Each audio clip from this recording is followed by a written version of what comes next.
Pintu rumah kayu itu dibanting keras tepat di depan wajah Rian, meninggalkan bekas yang lebih dalam dari luka isik manapun. "Pergi kau, anak gay yang memalukan keluarga ini," teriak Bu Siti, ibu tirinya, sambil melempar tas ransel lusuh ke jalanan basah oleh hujan deras Jakarta malam itu. Rian Wijaya, baru berusia 16 tahun, berdiri gemetar di teras rumah sederhana di pinggiran Tanjung Priok, air mata bercampur air hujan mengalir deras di pipinya. Surat cinta dari teman sekelasnya yang ditemukan Bu Siti di laci meja belajar tadi sore menjadi pemicu ledakan amarah yang tak terduga. Pak Budi, ayah kandungnya, hanya berdiri diam di belakang pintu dengan kepala tertunduk, tak berani membela anak satu-satunya. "Kau bukan anakku lagi," desis Bu Siti sebelum membalikkan badan dan mengunci pintu. Rian tak punya tempat tujuan. Malam itu dia tidur di bangku halte bus dekat pelabuhan, tubuhnya kedinginan, pikirannya berputar-putar antara rasa malu, takut, dan kebingungan. Bagaimana dia bisa hidup sebagai pria yang mencintai pria di negeri ini, di mana setiap sudut penuh tatapan curiga dan bisik-bisik.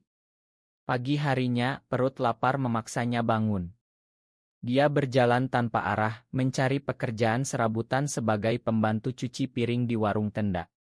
Tapi usianya yang masih remaja membuat pemilik warung menggelengkan kepala. "Pulanglah ke orang tua, nak," kata seorang ibu penjual gorengan dengan iba. Rian tersenyum pahit. "Pulang? Kemana?" Hari demi hari berlalu dalam kesulitan. Dia tidur di bawah jembatan layang, makan sisa makanan dari tong sampah, dan belajar menyembunyikan air matanya di malam hari. Suatu sore, saat dia duduk di trotoar Jalan Sudirman dengan tubuh lelah, seorang pemuda sebaya mendekat. Namanya Bima. "Kau kelihatan seperti aku dulu," kata Bima pelan sambil menyodorkan sepotong roti. Bima juga pernah diusir karena alasan yang sama. Dia mengajak Rian ke sebuah kos kecil di daerah Cengkareng, tempat beberapa pemuda seperti mereka tinggal bersama. "Di sini kita saling jaga," ujar Bima. Rian ragu, tapi tak ada pilihan lain. Di kos itu, dia mulai belajar menerima dirinya sedikit demi sedikit. Malam-malam dia menangis diam-diam mengingat ayahnya, tapi juga mulai memimpikan masa depan yang lebih baik. Pagi-pagi dia berangkat kerja di sebuah pabrik kecil, membersihkan lantai, sementara sore harinya dia belajar di sekolah malam gratis. Tekadnya tumbuh. "Aku harus bangkit," gumamnya setiap kali melihat bayangannya di cermin retak kamar kos. Bulan-bulan pertama penuh cobaan. Prasangka tetangga kos membuatnya sering dipandang sinis, tapi Bima selalu ada untuk mengingatkan bahwa mereka bukan sendirian. Rian mulai menulis catatan kecil di buku catatannya, menuangkan perasaan yang tak bisa dia ceritakan kepada siapapun. Perlahan dia menyadari bahwa identitasnya bukan kutukan, melainkan bagian dari dirinya yang harus dia peluk. Suatu hari, saat hujan deras lagi seperti malam pengusiran, Rian berdiri di balkon kos dan berjanji pada dirinya sendiri. "Aku akan sukses, dan suatu hari aku akan tunjukkan pada dunia bahwa aku layak hidup bahagia." Kata-kata itu menjadi bahan bakar baginya untuk bertahan. Kehidupan di jalanan dan kos sederhana itu mengajarinya ketangguhan yang tak pernah dia bayangkan sebelumnya. Rian terus bekerja keras di pabrik, tabungannya perlahan bertambah meski hanya cukup untuk makan sehari-hari. Bima menjadi sahabat sejati, mendengarkan cerita Rian tentang keluarga tanpa pernah menghakimi. "Kita hidup di Indonesia, Ri. Banyak yang bilang kita salah, tapi hati kita yang tahu," kata Bima suatu malam saat mereka duduk di atap kos sambil memandang lampu-lampu kota. Rian mengangguk, tapi dalam hati masih ada luka yang menganga setiap kali mengingat ayahnya yang tak berdaya. Suatu hari, pabrik tempatnya bekerja tutup mendadak. Rian kehilangan pekerjaan. Dia kembali ke jalanan, menjual koran di lampu merah, membersihkan mobil, apa saja demi bertahan. Di tengah kesulitan itu, dia bertemu seorang guru sekolah malam yang baik hati, Pak Hasan. Guru itu melihat potensi Rian dan memberinya kesempatan belajar lebih intensif. "Pendidikan adalah kunci, nak. Jangan biarkan masa lalu menghentikanmu, nasihat Pak Hasan. Rian mengambil kesempatan itu dengan serius.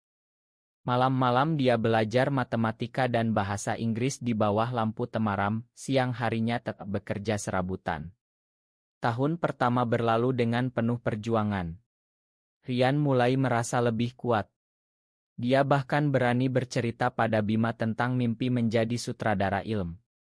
Aku ingin ceritakan kisah orang seperti kita, tapi dengan harapan, katanya. Bima tersenyum bangga. Perlahan, Rian mulai mencari pekerjaan di dunia perilman sebagai asisten kru. Dia berjalan kaki dari satu studio kecil ke studio lain di kawasan Senayan, membawa portofolio sederhana yang dia buat sendiri dari handphone bekas. Banyak penolakan, tapi satu kali dia diterima sebagai pembantu produksi di sebuah sinetron kecil. Gaji kecil, tapi Rian bahagia. Di sana dia belajar cara mengatur lampu, mengedit ide sederhana, dan yang terpenting, belajar mengenal orang-orang dari berbagai latar belakang. Tekanan sosial masih ada. Beberapa kru sering bergosip tentang cowok yang terlalu lembut, tapi Rian belajar mengabaikan. Dia fokus pada pekerjaan. Suatu hari, saat syuting malam di sebuah lokasi di Bogor, Rian bertemu dengan Dika Santoso, seorang aktor pendukung yang baru debut. Dika berusia 22 tahun, ramah, dan punya senyum yang membuat Rian merasa aman untuk pertama kalinya setelah bertahun-tahun. Mereka mulai berbincang di sela-sela istirahat. Dika bercerita bahwa dia juga pernah mengalami penolakan dari keluarganya, tapi kini dia hidup dengan damai. Kita tidak perlu sembunyi selamanya, Ri, kata Dika pelan. Percakapan itu menjadi awal persahabatan yang dalam. Rian merasa hatinya hangat lagi. Tapi dia tak buru-buru. Dia masih belajar mencintai dirinya sendiri sebelum berani mencintai orang lain. Bulan-bulan berikutnya, Rian naik pangkat menjadi asisten sutradara junior. Dia bekerja lebih keras, sering tidur hanya 3 jam sehari. Tabungannya mulai cukup untuk menyewa kamar kecil sendiri. Bima pindah ke kota lain untuk kerja baru, tapi mereka tetap berhubungan. Rian sering mengirim pesan, "Terima kasih sudah menolongku dulu." Di tengah kesibukan, Rian mulai menulis skenario pendek tentang seorang pemuda yang diusir keluarga. Cerita itu dia kirim ke Estial Ilm kecil. Tak disangka skenarionya dipilih sebagai inalis. Itu menjadi titik balik. Rian berdiri di panggung kecil Estial itu dengan tangan gemetar, menerima penghargaan untuk skenario terbaik pemula. Malam itu, dia menelepon Dika. "Aku mulai percaya pada diri sendiri," katanya. Dika hanya menjawab, "Aku selalu tahu kau bisa." Kehidupan Rian mulai berubah. Dari pemuda terbuang menjadi pemuda yang punya mimpi nyata. Tapi di dalam hati, bayang-bayang Bu Siti dan Pak Budi masih ada, seperti luka lama yang tak pernah benar-benar sembuh. Kesuksesan kecil itu memberi Rian kepercayaan diri baru. Dia mulai bekerja di produksi ilmu independen yang lebih besar. Dika semakin dekat, sering datang ke lokasi syuting membawa makanan hangat. Mereka berbagi cerita tentang mimpi dan ketakutan. Suatu malam setelah syuting panjang di Bandung, mereka duduk di tepi danau sambil memandang bintang. "Aku suka kau apa adanya, Ri," kata Dika pelan. Rian merasa jantungnya berdegup kencang. Untuk pertama kalinya, dia merasa dicintai tanpa syarat. Tapi rasa takut masih ada. Indonesia bukan tempat mudah bagi mereka.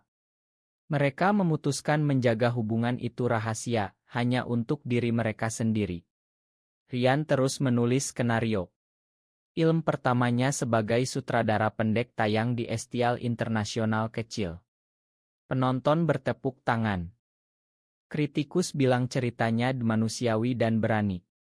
Rian mulai dikenal di kalangan perilman Jakarta. Tapi di balik itu ada ujian. Seorang produser senior menawarkan proyek besar dengan syarat Rian menjaga image.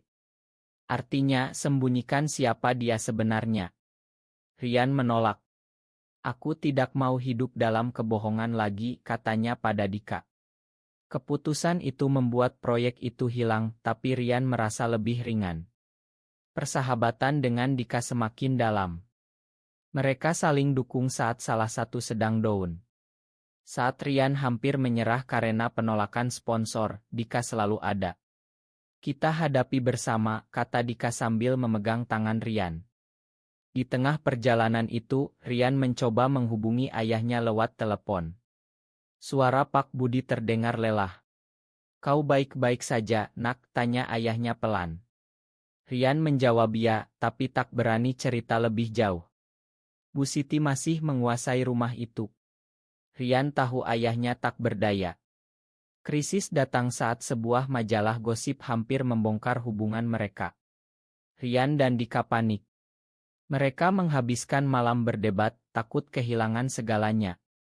Akhirnya, mereka memilih tetap rendah hati. Rian fokus pada kerja.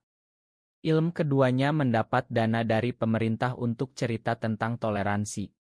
Syuting berlangsung di berbagai kota, dari Surabaya hingga Yogyakarta. Rian belajar banyak tentang budaya Indonesia yang beragam.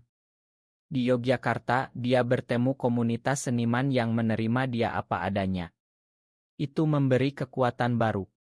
Hubungan dengan Dika semakin kuat. Mereka pindah ke apartemen kecil di Jakarta Selatan, hidup sederhana tapi bahagia. Rian sering memasak untuk Dika setelah hari panjang. Ini rumah kita, kata Rian suatu malam. Dika tersenyum dan aku tak akan pernah pergi. Tapi tekanan masyarakat tak pernah hilang. Di lokasi syuting ada yang bisik-bisik. Rian belajar mengubah rasa sakit itu menjadi energi untuk cerita-ceritanya. Tahun demi tahun berlalu. Rian kini berusia 28 tahun. Karirnya mulai menanjak. Dia menyutradarai layar lebar pertama. Premiere kecil di bioskop Jakarta menjadi momen penting. Dika ada di sana, duduk di barisan depan. Saat lampu menyala, Rian melihat Dika bertepuk tangan paling keras. Malam itu, Rian merasa hidupnya mulai lengkap. Tapi di sudut hati, dia masih bertanya-tanya tentang keluarga yang dulu meninggalkannya. 887 kata. Pertama Rian berhasil. Penonton memuji ceritanya yang menyentuh tentang pemuda yang mencari tempat di masyarakat. Penghargaan kecil mulai berdatangan. Rian diundang ke acara-acara perilman. Dika selalu mendampingi diam-diam sebagai teman dekat. Mereka belajar hidup dengan hati-hati. Suatu hari, Rian mendapat tawaran besar dari rumah produksi ternama untuk menyutradarai tentang persahabatan dan cinta yang tak biasa. Ini ceritamu, Ri, kata produser itu. Rian menerima dengan syarat dia bisa ceritakan dengan jujur tanpa sensasi. Syuting berjalan lancar. Di lokasi, Rian bertemu aktor-aktor muda yang menghargai isinya. Tapi ada pengkhianatan kecil. Seorang kru lama menyebarkan rumor di media sosial. Rian sempat down, tapi Dika menguatkan. Kita hadapi bersama. Ingat perjalanan kita dari nol. Rian bangkit lagi. Itu tayang dan menjadi fenomena. Tiket terjual habis. Wawancara demi wawancara datang. Rian selalu menjawab dengan bijak tentang penerimaan diri. Karirnya melejit. Dia pindah ke apartemen lebih besar di kawasan Kemang. Dika juga sukses sebagai aktor pendukung. Mereka mulai merencanakan masa depan bersama. Rian mencoba menghubungi ayah lagi. Kali ini Pak Budi datang diam-diam ke apartemen. Ayahnya menangis memeluk Rian. Makan ayah, nak. Ibu tirimu masih keras. Rian memakan tapi tak menceritakan tentang Dika sepenuhnya. Hubungan ayah anak mulai pulih pelan-pelan. Bu Siti tak tahu apa-apa. Tahun-tahun berlalu dengan penuh pencapaian. Rian menyutradarai 2 film lagi yang mendapat penghargaan nasional. Namanya mulai dikenal di Asia Tenggara. Undangan ke Estial Film di Singapura dan Bangkok datang. Di setiap perjalanan Dika selalu ikut. Mereka berjalan bergandengan di bandara dengan hati-hati tapi bahagia. Rian kini berusia 32 tahun. Dia menjadi sutradara muda paling dihormati. Suatu hari, dia mendapat undangan untuk premiere film terbarunya di Jakarta International Film Festival. Karpet merah resmi. Rian memilih setelan jas hitam sederhana tapi elegan. Dika memakai jas senada. Malam sebelum acara, Rian memeluk Dika lama. "Kau membuatku percaya pada diri sendiri," bisiknya. Dika membalas, "Dan kau membuatku merasa utuh." Mereka berjanji akan hadir sebagai diri sendiri. Rian tahu risiko ada, tapi dia siap. Persiapan premiere berjalan lancar. Media ramai membahas film barunya yang mengangkat tema keluarga dan identitas. Rian merasa ini momen puncak perjalanannya. Tapi dia tak tahu bahwa Bu Siti, karena undangan dari kerabat jauh, akan hadir sebagai tamu di acara itu. Hari premiere tiba. Jakarta International Film Festival ramai dengan selebriti dan media. Lampu sorot menyilaukan saat Rian dan Dika turun dari mobil. Mereka berjalan di karpet merah dengan tangan saling genggam pelan. Sorak-sorai penonton dan kilat kamera memenuhi malam itu. Rian tersenyum bangga melihat Dika di sisinya. "Kita berhasil," bisik Dika. Rian mengangguk, hati penuh syukur. Di dalam gedung, tamu-tamu duduk. Bu Siti duduk di barisan tengah, diundang oleh saudara iparnya yang bekerja di Estial. Dia tak tahu siapa sutradaranya. Saat lampu redup dan nama Rian Wijaya muncul di layar sebagai sutradara, Bu Siti mengerutkan kening. "Rian Wijaya," gumamnya. Film dimulai. Cerita tentang pemuda yang diusir keluarga karena mencintai sesama jenis mengalir di layar. Penonton terdiam lalu bertepuk tangan di akhir. Saat kredit bergulir, Rian naik ke panggung bersama Dika. Mereka berpelukan di depan semua orang. Sorak-sorai memenuhi ruangan.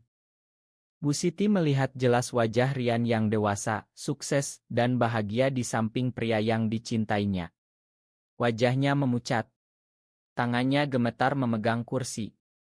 "Itu anak itu," bisiknya. Tubuhnya goyah. Tiba-tiba Bu Siti pingsan. Keributan kecil terjadi. Petugas berlari mendekat. Rian melihat dari panggung, langsung mengenali wajah ibu tirinya. Hatinya berdegup kencang. Dia turun panggung berlari melewati kerumunan.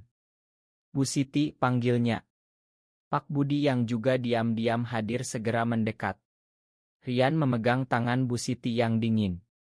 "Dia butuh udara," kata Rian pada petugas. Mereka membawa Bu Siti ke ruang istirahat. Saat sadar, Bu Siti membuka mata dan melihat Rian tepat di depannya. "Kau?" Rian, suaranya lemah. Rian mengangguk. "Iya, Bu. Aku Rian."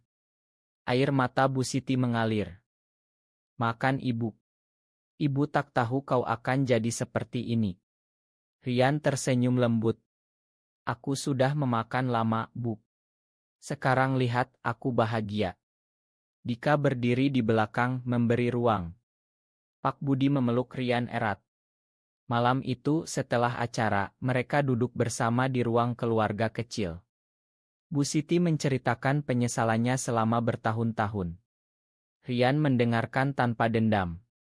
"Keluarga bukan hanya darah, Bu. Tapi juga pilihan untuk menerima," kata Rian pelan. Dika ikut bergabung memperkenalkan diri dengan sopan. Bu Siti melihat keduanya, lalu mengangguk pelan. "Mungkin ibu salah selama ini." Rian merasa beban berat di dadanya hilang. Ilmunya sukses besar. Tapi momen pertemuan itu lebih berharga dari semua penghargaan. Hari-hari setelah premiere berlalu dengan damai. Rian sering mengunjungi rumah lama di Tanjung Priok bersama Dika. Bu Siti mulai belajar menerima meski masih pelan. Pak Budi tersenyum setiap melihat anaknya bahagia. Rian dan Dika melanjutkan hidup mereka. Film baru sedang dipersiapkan. Rian kini menjadi teladan bagi banyak pemuda yang mengalami hal serupa. Dia sering berbicara di acara komunitas tentang penerimaan diri. Kita layak bahagia, katanya dalam satu seminar. Dika selalu mendukung di belakang panggung. Suatu malam, saat mereka berdua di balkon apartemen memandang lampu Jakarta, Rian memeluk Dika erat. "Terima kasih sudah menemani perjalanan ini," bisiknya. Dika membalas pelukan itu. "Kita mulai dari nol, dan sekarang kita punya segalanya." Bu Siti semakin dekat dengan Rian. Dia bahkan ikut menonton ilm-ilm Rian di bioskop. "Ibu bangga," katanya suatu hari. Rian tersenyum. Luka lama benar-benar sembuh. Karier Rian terus menanjak. Undangan dari Estial Internasional berdatangan. Tapi dia selalu ingat asalnya. Di setiap karpet merah, dia berjalan dengan kepala tegak, tangan bergandengan dengan Dika. Masyarakat mulai berubah, meski pelan. Rian tahu perjuangan masih panjang, tapi dia sudah tak takut lagi. Suatu hari, saat berjalan di pantai Ancol bersama Dika, Rian berkata, "Kita sudah pulang." Dika mengangguk. Hidup mereka penuh warna. Persahabatan dengan Bima tetap terjaga. Semua orang yang pernah membantu kini diundang ke acara-acara kecil mereka. Rian sering menulis surat untuk dirinya yang dulu berusia 16 tahun. "Kau akan baik-baik saja," tulisnya. Malam-malam tenang kini diisi tawa dan rencana masa depan. Rian dan Dika bahkan mulai memikirkan adopsi anak suatu hari nanti. Bu Siti kini sering datang berkunjung membawa masakan kesukaan Rian. "Rumah ini terbuka untuk kalian berdua," katanya. Rian merasa lengkap. Perjalanan panjang dari pengusiran hingga karpet merah mengajarinya bahwa cinta dan keteguhan hati bisa mengubah segalanya. Apakah benar bahwa pengampunan keluarga selalu mungkin bagi seorang pria gay di Indonesia, atau salah karena prasangka selalu menghalangi? Benar atau salah?